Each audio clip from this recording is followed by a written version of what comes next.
Hi everyone, welcome back to Hampi recipes. आज हम बनाएंगे सोया चंक्स करी। अगर आप मेरे चैनल पे नए हो तो प्लीज़ मेरे चैनल को सब्सक्राइब कीजिएगा और बेल आइकन को ज़रूर दबाइएगा। सोया चंक्स की मसालेदार करी बनाने के लिए 1/3 कप सोया चंक्स को गर्म पानी में थोड़ा सा नमक डालकर आधे घंटे के लिए भिगो के रखेंगे।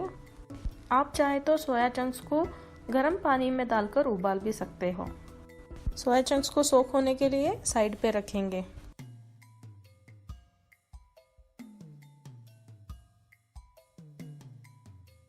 अब एक ब्लेंडिंग जार में 2 कटे हुए टमाटर डालेंगे, उसमें 4 लहसुन और 1 इंच अदरक डालकर अच्छे से पीस लेंगे। अगर आपको स्पाइसी खाना अच्छा लगता है तो आप ग्राइंड करते समय अपने हिसाब से ग्रीन चिल्ली डालकर पीस सकते हो। यहाँ पे मैं 10 काजू को गर्म पानी में आधा घंटा के लिए भिगो के रखा था, इसे भी हम ग्राइंड करके रखेंगे। अब एक बर्तन में 4 टेबलस्पून ऑयल डालकर गर्म होने के लिए रखेंगे। जब ऑयल अच्छे से गर्म हो जाएगा, इसमें हम 1 इंच दालचीनी, 2 इलायची, 3 लौंग और 1 तेजपत्ता डालेंगे। अब इसमें 1 टीस्पून जीरा और 1/4 टीस्पून हींग और 1 बड़ा कप फाइनली कट किया हुआ प्याज डालकर मिलाएंगे। प्याज को अच्छे से भूनेंगे जब तक कि पूरा गल न जाए, इसे भूनते रहेंगे।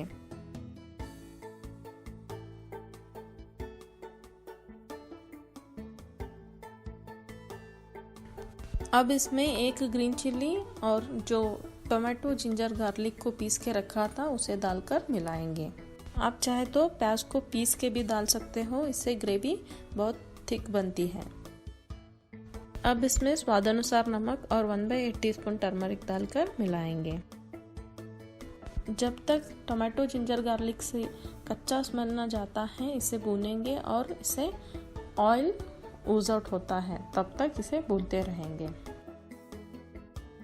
अगर आपको ये वीडियो पसंद आया है तो प्लीज़ इसे लाइक कीजिएगा और अपने दोस्तों के साथ शेयर कीजिएगा।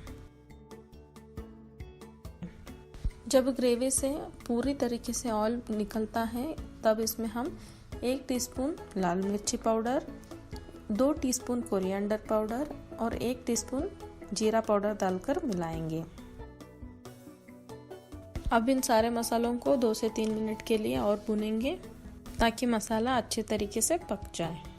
अब इसमें कैशू पेस्ट डालकर मिलाएंगे। कैशू पेस्ट डालने के बाद इस मसाले को कंटिन्यूसली स्टर करना पड़ेगा ताकि ये बॉटम में लग ना जाए।